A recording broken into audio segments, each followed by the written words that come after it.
Well, my friends, এটি আরেকটি উল্লেখযোগ্য ভিডিও হতে চলেছে। একটি সাব অ্যাকিউট কেস। সাধারণত রোগকে সবাই জানে অ্যাকিউট এবং ক্রনিক, কিন্তু আরেকটি স্টেজ আছে সাব অ্যাকিউট। সাব অ্যাকিউট কাকে বলে? কাশি হঠাৎ চললো, 4 দিন চলছে, দ্যাট ইজ অ্যাকিউট কাপ। কিন্তু সেই কাশিটা 5 মাস 6 মাস হয়ে গেল, এখনও কমছে না, তাহলে সেটা sub acute case. So sub acute cup 6 মাস ধরে এই ভদ্রমহিলার 27 বছর বয়স, এর কাশি চলছে। আরে সবসময় কাশি হচ্ছে, মাস 5-6 হলো। এই কাশির জন্য 6 মাস ধরে তো মানুষ বসে থাকে না, ওরা চিকিৎসা করেছে, বিভিন্ন রকম চিকিৎসা করেছে। এরা বাঙালি, এরা আমাদের এখানেই থাকে, নর্থ 24 পরগনা, কিন্তু এর স্বামী কর্মসূত্রে উত্তরপ্রদেশ থাকে।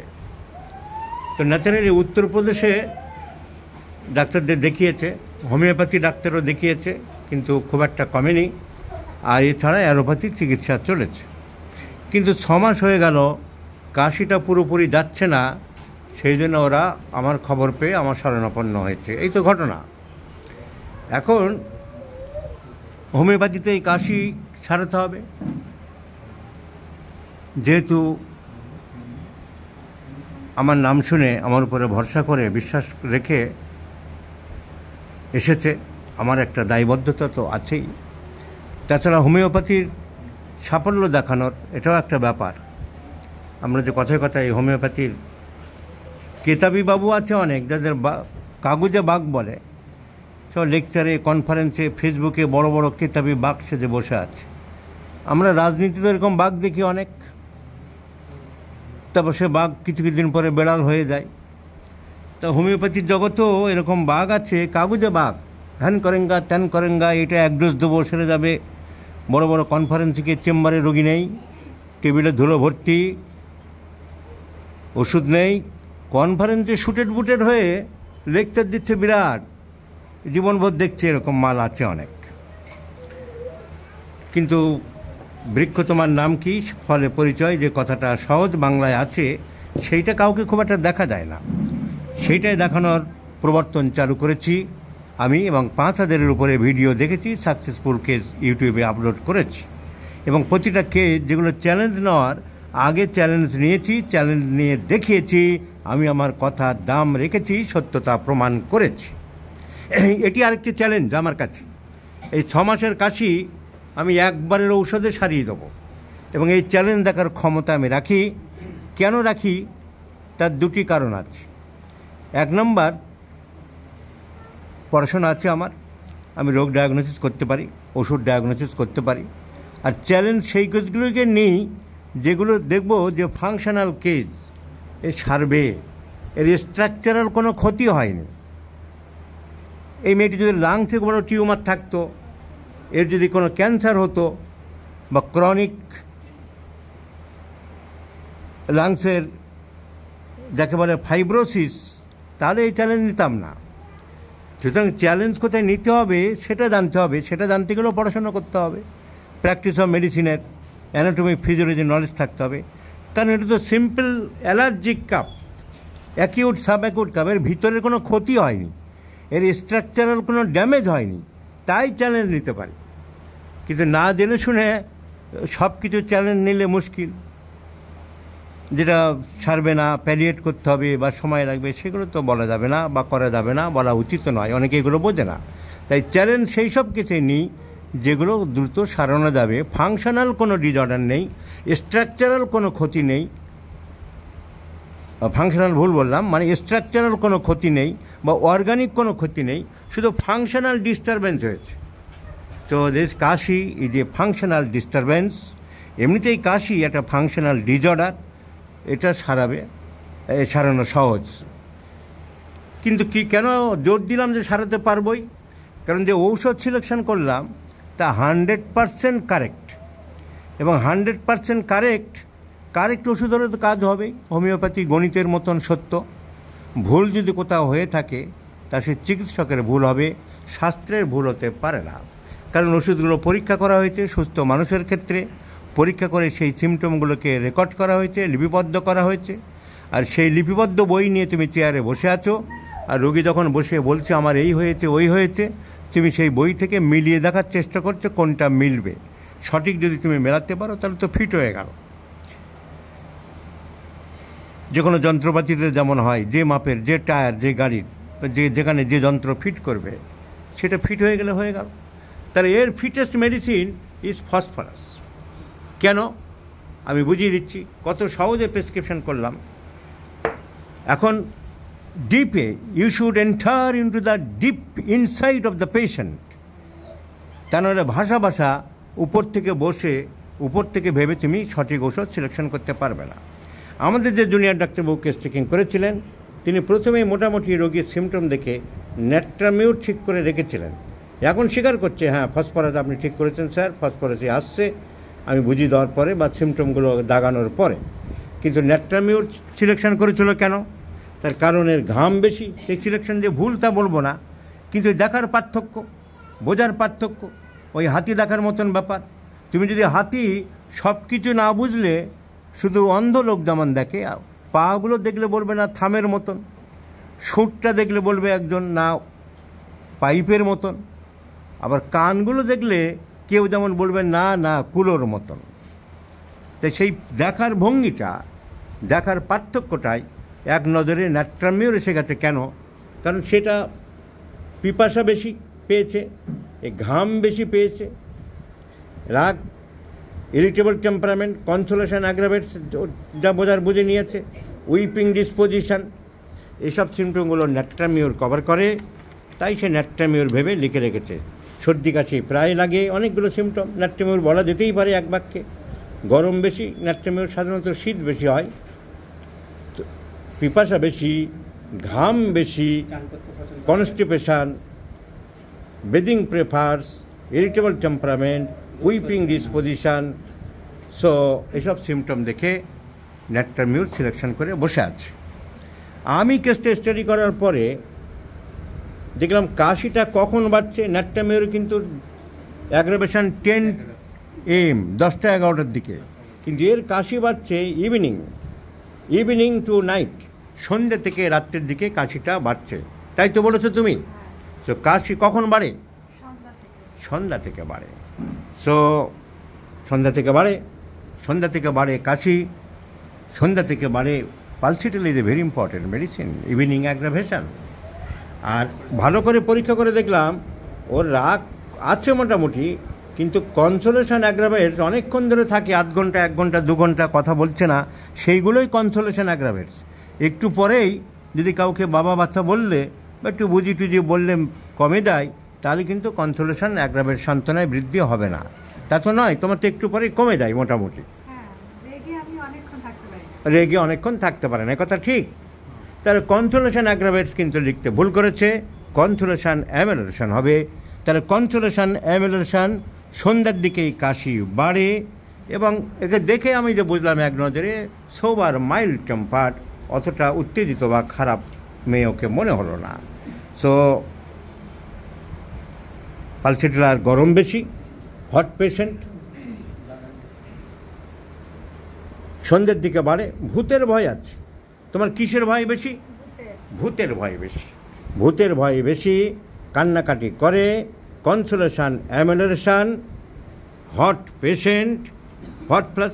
এবং menarche beginning of the period একটু লেটে হয়েছে, 14 ইয়ার্স, ক্লাস 7-এ পড়তো। সো পালসিটালার সিমটম এগুলো। আমি পালসিটালা ভাবছিলাম দেবো বলে রেডি হয়ে গিয়েছিলাম।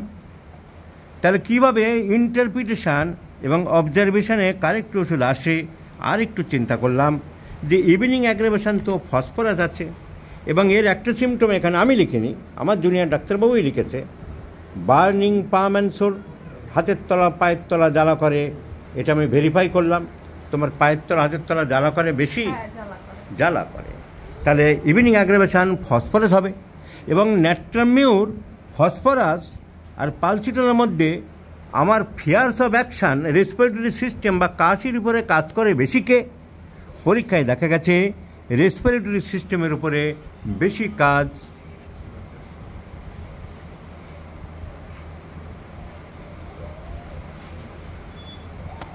করে ফসফরাস। তাহলে ইভিনিং অ্যাগ্রাভেশন ফসফরাস, আমরা যদি প্রত্যেকটা বইয়ে দেখি যে evening aggravation phosphorus is very very important medicine. দেখাবো। So phosphorus evening aggravation there is phosphorus. এখানে সেকেন্ড গ্রেডে আছে কাশির ক্ষেত্রে cough aggravates evening phosphorus second grade. কিন্তু আমরা যদি ইন জেনারেল অ্যাগ্রাভেশন দেখি evening aggravation phosphorus is in the first grade. So evening aggravation burning palm and sole. আর একটা জিনিস, ফসফরাস কত ইম্পর্টেন্টভাবে পাওয়া যাচ্ছে আমি দেখিয়ে দিচ্ছি। জিজার ফর আইসক্রিম, ওর আইসক্রিম খেতে খুব পছন্দ, এই কথা ঠিক তুমি বলেছ? আইসক্রিমের প্রতি খুব দুর্বলতা, আইসক্রিমের প্রতি খুবই দুর্বলতা। আমরা যদি কেন্টের রেপার্টরি খুলি বা অন্য সব যে কোনো রেপার্টরি দেখি, desire for ice cream, desire for ice cream,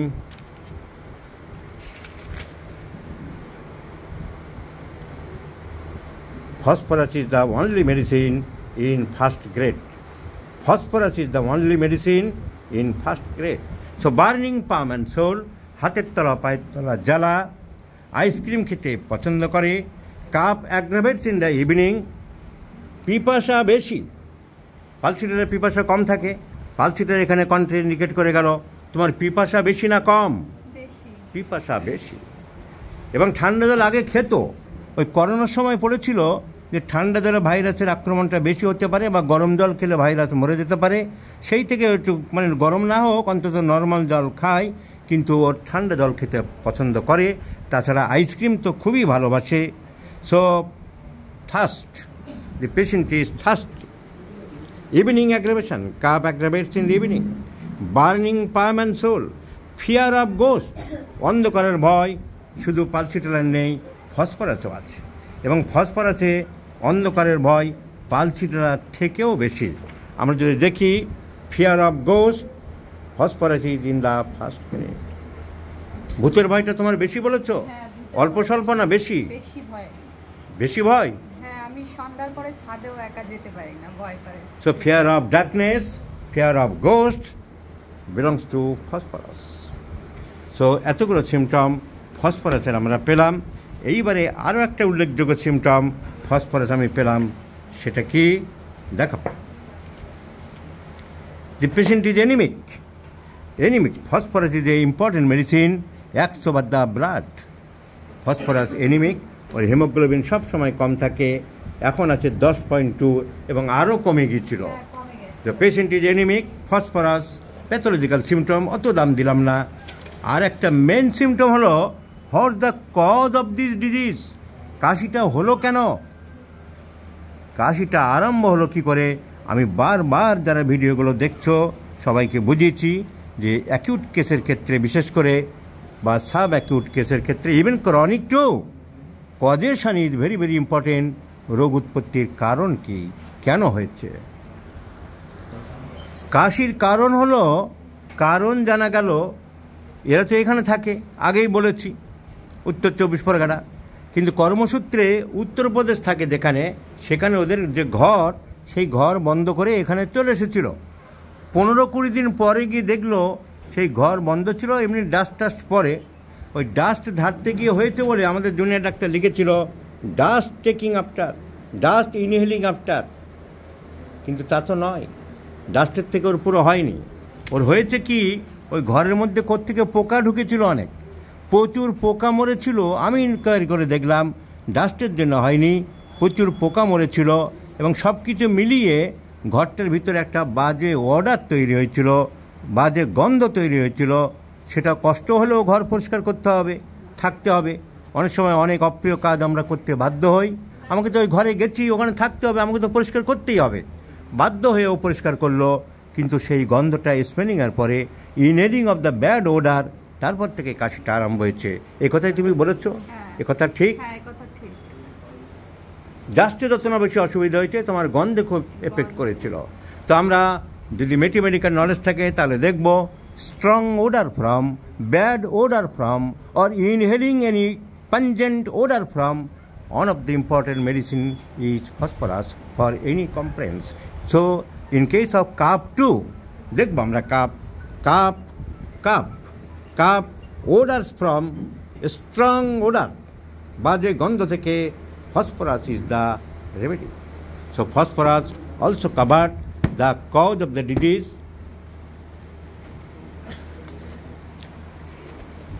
See, this is in Allen's keynote, phosphorus aggravation. The first word is in the evening aggravation. আমি আমার যে বিভিন্ন রকম বই বের করছি তাতে দেখাবো যে কজেশনস, আমি বলেছিলাম যে ছোটো ছোটো অনেক বুকলেট বের করছি যাতে চিকিৎসকের সুবিধা হয়। This is the causation or elements from, এখনও পাবলিশ হয়নি। আমি correction, modification, extension, addition, enhancement করে চলেছি। তাতে দেখালাম ওডার্স from, odors foul or putrid or bad from, there is phosphorus.